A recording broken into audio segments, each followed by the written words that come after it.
Good afternoon, everybody. Thanks for joining. I'm just making sure that I'm coming through okay. Yep, okay. Thanks everyone for coming. Welcome to the part 4 of my 200 grand FTMO journey.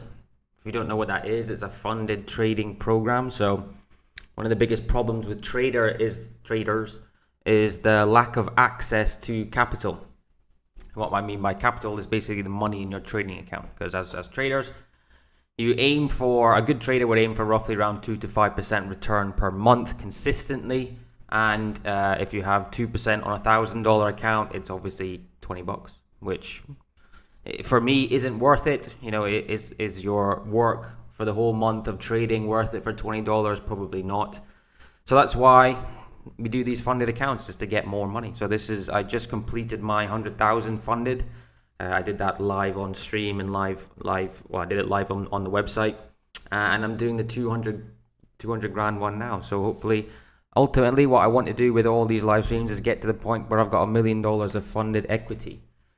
Because, you know, your 2 to 5% on 100 grand is more than 1,000. Your 2 to 5% on 300 grand is more than 1,000, etc. And that's how you make money in trading. It's not about getting rich quick. I know social media may portray it that way, but it's certainly not how the reality of trading is. So I'd always worry, if you're watching this and you're following a trader online that posts, you know, only profits or only cars or Rolexes, stuff like that, basically nonsense, materialistic things to get people in. No content, basically. The likelihood is they probably don't know what the hell they're talking about. So I would always be wary of that.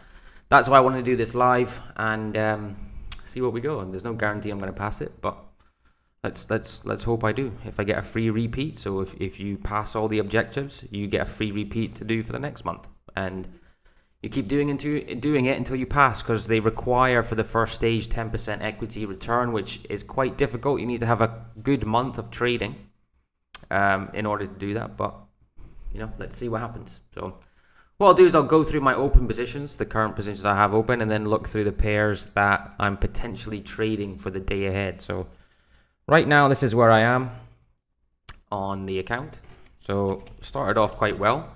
I've only taken 2 trades on this account here. This Swiss yen has been banked, I take 2 trades normally. But this is 4. It's just that I've got it's essentially 2 trades, but I've used it in 4, if you understand what I mean. So half of my Swiss yen is banked, which is why my balance is around 2,000. I risk 2%, which is $4,000 per trade. And I've got this running basically risk-free at the moment, because my stop has been moved to go to break even. And the next trade I've kind of just entered this morning, about an hour ago, is this US 30 long. So I'll go into that as well. Anyway, so started off well. Hopefully it can continue. So this Swiss yen, as I talked about yesterday, I didn't want to see this massive bullish bar. If you are new watching, there was a stream yesterday. I talked about this Swiss yen setup. Really nice setup. Cup with handle, wedge in, good strong break.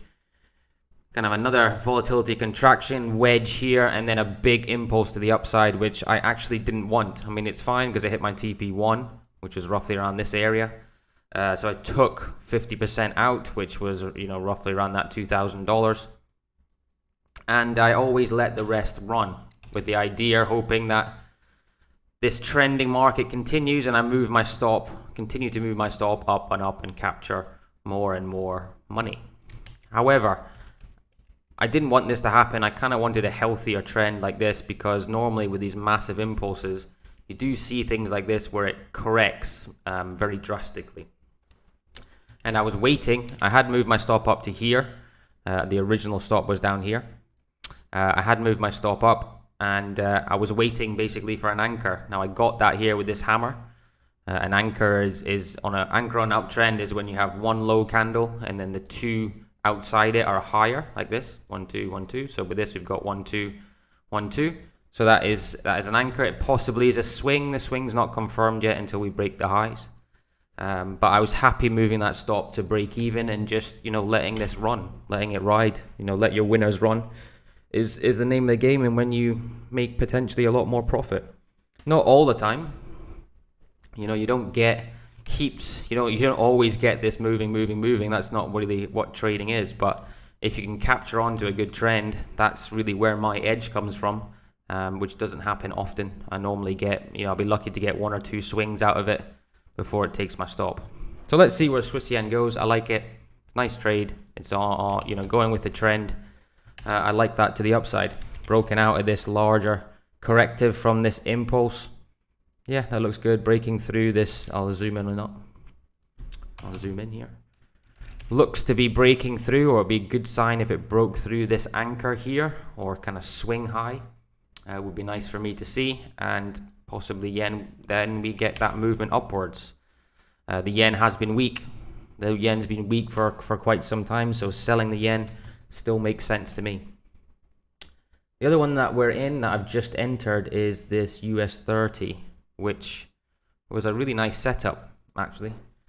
V reversal, complex corrective prior to that break, which is what I like to see again. I like to see a little reload on account of this, making the trend healthy. Good bullish breakthrough, and a nice steady state corrective here.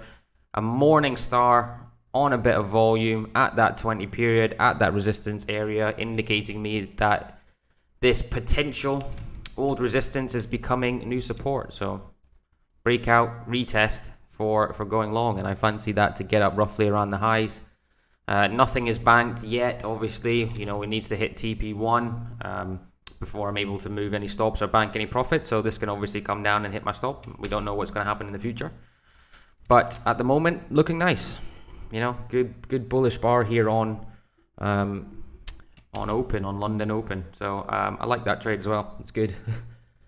Watch this today. I'll go through the index first. So the index is starting to look a bit better. It was a bit messy here, but price action is starting to get a little bit cleaner now, moving up to eventually these all-time highs, and I'm pretty sure it'll get up there. I don't want it to break through. Again, as I said on previous streams, I'd rather have this reload to come back and make this impulse or this kind of price action structure a bit healthier than what it is now. So I do think we get up here, but I would be wary if this just continues to break through. I'll be wary of a little snap or a fake out and comes back down to reset before going long. So yeah, I do fancy stocks high, but just be wary at this level. The index, let's look at the dollar. I always look at the SPX and the dollar every morning to get my risk sentiment, my fundamental bias. And the dollar, as I called, I don't always call it right, but it seems to be this month I kind of have. I called this fake out and fancied dollars for continued shorts, because it's, dollar's been weak, just like the yen's been weak. We had the writing on the sand here with this hammer candle, and it looked good to me to the downside. So I think this level will break. These lows will eventually be broken at some point in time. I feel you might get a price action like this before it does break, but dollar weakness is still on the cards for me. And I do have a USD ZAR on my other account, my actual account, that I didn't get into on this funded account because I started it after I took the trade. On account this head and shoulders, nice corrective breakthrough here. TP1 was hit roughly at this area, and my stop has been moved here. And I'm just, again, like the Swiss yen, just letting this run, getting a reaction off these lows. That is possibly to be expected. Maybe we come back, in which case that's fine. I'll just move my stop down again and capture a bit more and a bit more and a bit more profit. Patience. Now it's just patience. The strategy side is the easy part. I think it can all be taught. Patience has to be learned. You have to just let your winners run. So SPX up, dollar down, and I got quite a few on the watch list this morning. I think the pound has taken a little bit of a hit recently. Yeah, for on London Open. I don't know whether there was news. Let me know if there was news. But what I'm looking at on the daily, this looks to me, never mind the setup, like a big area of accumulation.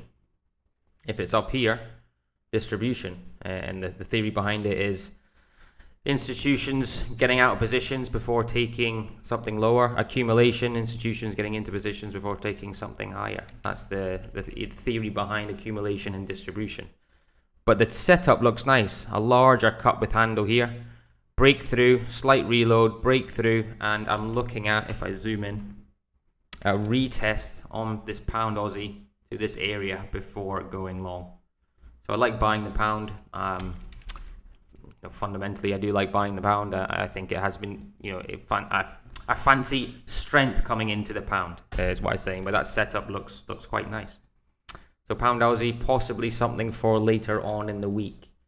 And remember, if you're a trader, NFP, which is non-farm payrolls, that comes out every Friday. Oh, sorry, not every Friday. First Friday of every month, which is the amount of jobs added to the US economy minus the agricultural sector. So it's quite a big number because, the US economy, most powerful economy in the world, I believe. And, if they're adding more jobs, that's good. It puts confidence with investors. People buy stocks. Markets go up, everything's quite good in the world, but there's less jobs added or they don't meet expectations.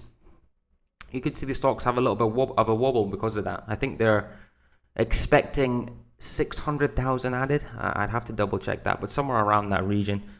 So if it beats that, you probably expect the stock market to go up. If it doesn't meet expectations, might show the economy is in not as good state as people have predicted, in which case you could see a slight drop in the stock market. But this pound dollar, I do like this pound dollar. I was talking about this yesterday. I had to have another reload for me to take that breakout long, which stops under here. It didn't give me that, it just broke out.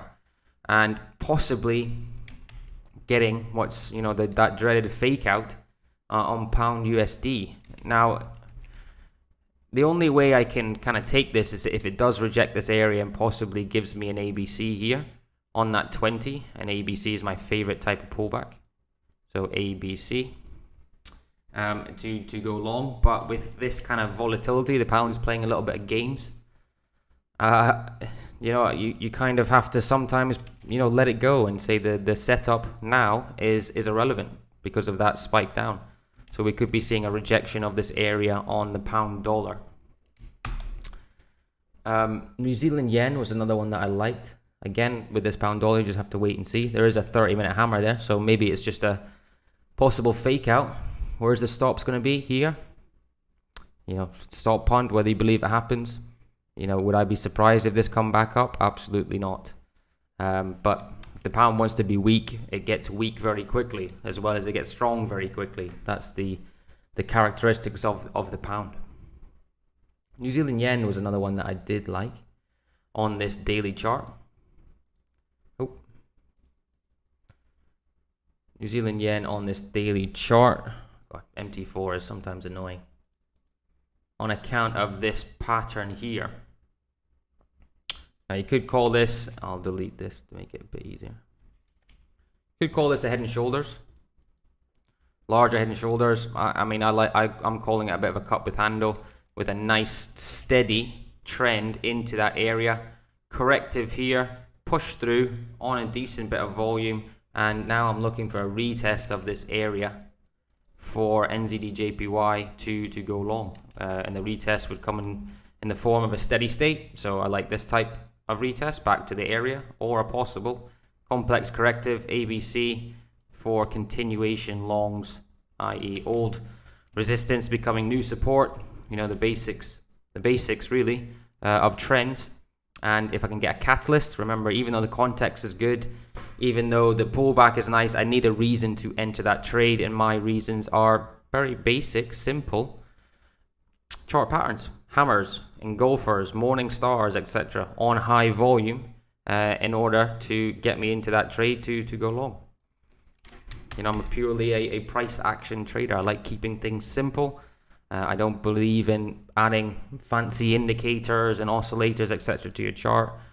For me, you can just kind of simply see rising pressure into the level, nice corrective reload. Once we tag that area, push through, retest that area, i.e., give us a little bit of added protection or an added confluence that this pair wants to continue long, because at the end of the day, look where we've come from. We've come from an uptrend, right? Large uptrend, Good period to digest this uptrend. You could call that a big P pattern, and to play that long. So New Zealand yen, I like that. Look, long. Selling the yen again is the way to play it, in my opinion, until it's not. Silver against the euro was also quite a nice one that I liked. And it's kind of still setting up. This is a really nice cup with handle. So you've got a cup, right? Lots of wick rejections to the downside. A nice ABC. There's your ABC corrective. 1, 2, 3. Push up. Good push. And now possibly we're getting a retest here. Now this, I mean, the market could indicate that that's possibly the retest over. For me, it's not a retest I can take. I need more than that. Similar to NZD-JPY. Come back around that 20. Give me, if I got this bar here, you know, after coming down like this with it on this 20, that's perfect for me to go long. Parsa, hey, how you doing, mate? You were in the stream yesterday. Euro JPY, yeah, I'll have a look at that after. So I like that silver against the euro, potentially setting up on the day. And New Zealand Swiss, there's a lot of pairs that I like, actually. There's a lot of pairs that I like. New Zealand Swiss, no, that's kind of failing at the moment. I was looking at for a break above this level. Possibly this is coming down, so it needs to reset up for a breakout retest to go long on the New Zealand Swiss.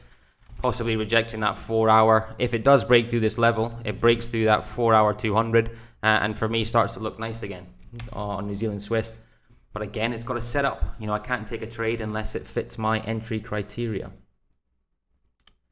CAD Swiss, another one that I think is looks okay on this 4 hour for a break. Got this larger V, slight V reversal. I need another one here. So again, another trade for potentially towards the end of the week to take that long. CAD's been strong. CAD's been strongest on the basket, and I have no problem playing the CAD Swiss long. And finally, Pound Swiss. I'll go into Euro JPY after this, Parsa, but I'll just go into Pound Swiss. That I've talked about. I've talked about this every day. Pound's having a little, you know, wobble to the downside at the moment, but remember, we're looking at this on the daily chart. So I would have preferred this to come up here, tag that level, and then give us a reload. But let's see what we have or what happens in the next coming days. I would prefer my ideal price actions. This comes up, reloads, makes it a cup with handle. I mean, you got your ABC, but you've also got your head and shoulders there for a breakout long. And, you know, from this uptrend, again, I really like that. All the pairs on the watch list I kind of like, probably taking away that CAD Swiss, which seems to have failed as a setup. But I like that. Euro JPY, have a look at Euro JPY. You're looking long. I presume you're looking long, right, on Euro JPY? That's my bias, certainly. I mean, selling the yen, you know, I'm always in favor of selling yen. This daily's nice, is it? I mean, it's not extended. You know, in terms of extensions, you look at this climactic moves. That's why I worry about moves like this. But this looks like a healthy trend, and I'm not going to try and pick the top of that. That's for sure. 4 hour looks good. Good strong break. And look at that, just correcting towards the 20. Looks to be breaking out of this area now. That looks good. You've got your P pattern here. And that just shows you that market's range, market's range much more than they trend, right? You've got 8 hours of good bullish pressure here, and then you've got probably 2-3 days of consolidation, and that's how markets work. But Euro JPY, I like to the upside. This is, yeah, I mean, I can't take it. Maybe I can. Let me see this setup. You got your V. That would be nice if it broke here. You've got a kind of reload here, cup with handle. Few bars here. I mean, I like that long, yeah. I couldn't take it. I could possibly take this as a retest to go long. But do I like it long? Yeah, I definitely do. I can see that going long. I might have to relook at that again in a bit more detail after the stream, because this is nice. See, correcting, I mean, it's correcting over time rather than through price, right? So you can get two types of corrections: time, price. And this Euro JPY looks to be correcting through price. It's nice. It's a digested this move for me, and could be good. Could be good long. Yeah, I mean, I like that trade. I do like that trade. I'd like to take it long, but I can't. It doesn't fit my strategy. But yeah, if you're in it, then I would hold it. Can we take it after a retest? Yeah. Yeah.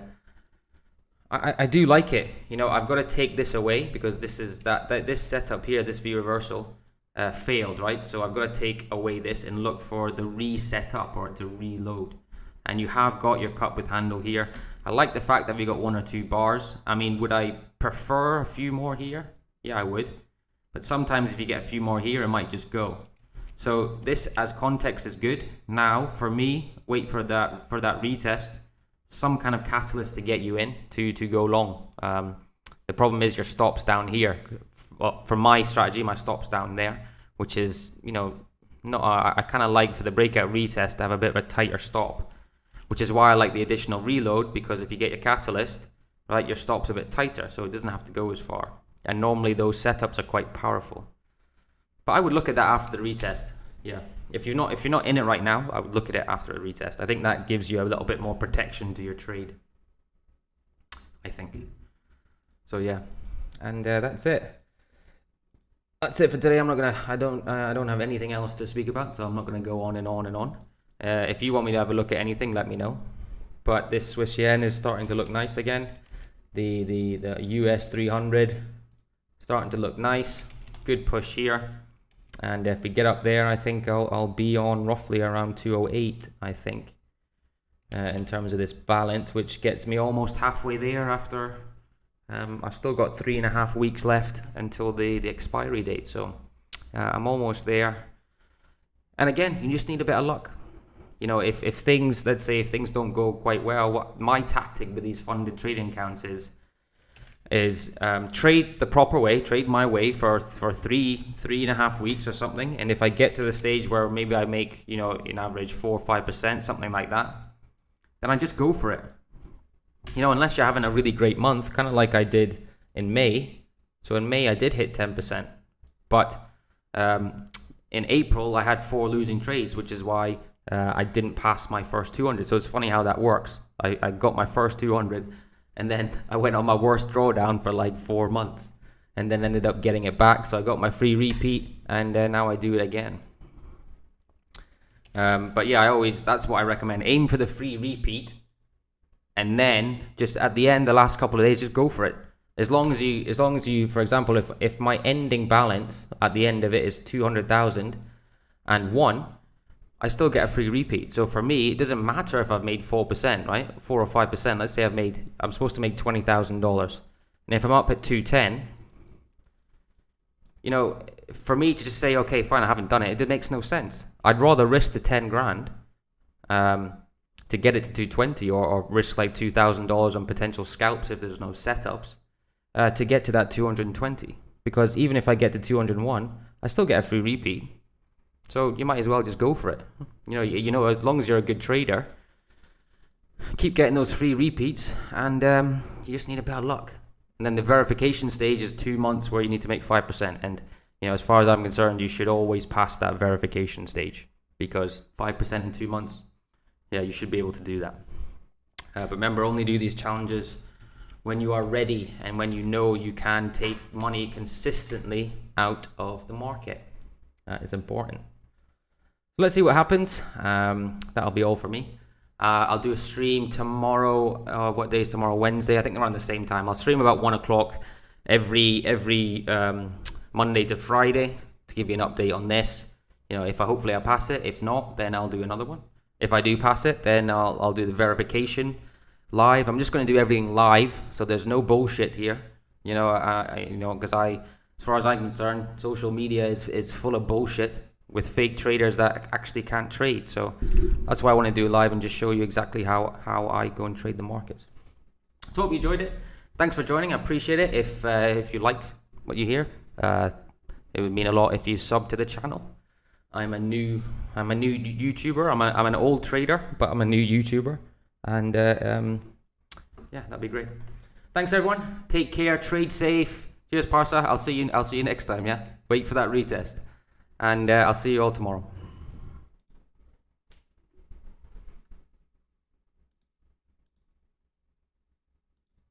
And